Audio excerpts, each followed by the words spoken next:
এই লেকচারে আমরা কথা বলবো ডিএনএস সার্ভার নিয়ে, অর্থাৎ ডোমেইন নেম সার্ভার। তো সাধারণত হোস্টিং এবং ডোমেনের মধ্যে মূল সম্পর্কটাই হচ্ছে মূলত ডিএনএস।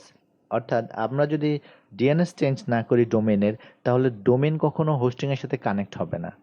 আর আমরা যদি সেম কোম্পানি থেকেই ডোমেন নেই আর সেম কোম্পানি থেকেই হোস্টিং নেই, সেক্ষেত্রে এটা অটোমেটিক্যালি কাজ করে। যদি না কাজ করে, সেক্ষেত্রে আপনি সেটাকে কনফিগার করতে পারেন।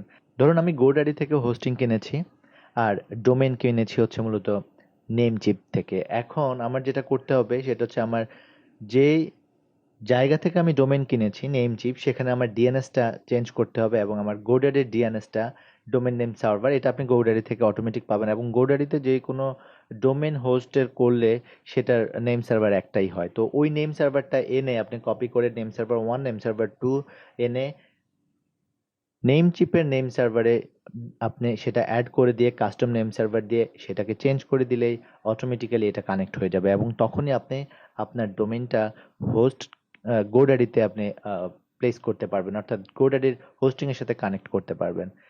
তো চলুন আমরা বিষয়টা আরেকটু এক্সপ্লেন করি সেটা কিভাবে করতে হয় সেই জিনিসটা।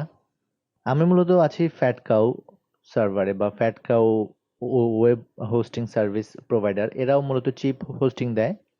তো আমি ফ্যাটকাউর সার্ভারে যখন লগ ইন করছি, তখন আমাকে যেতে হচ্ছে ডোমেন সেন্ট্রালে।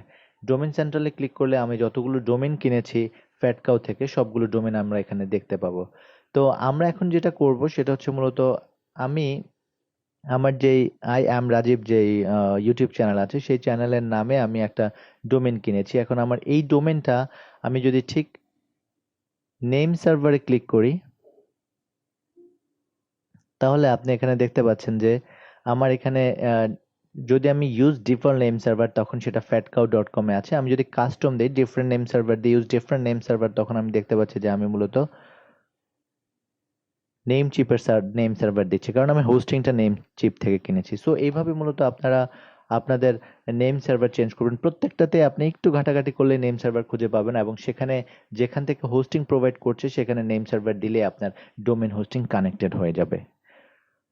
পরের লেকচারে আমরা কথা বলবো কিভাবে আমরা ওয়ার্ডপ্রেস ইনস্টল করব আমাদের হোস্টিং এ বা আমাদের ডোমেইনের জন্য।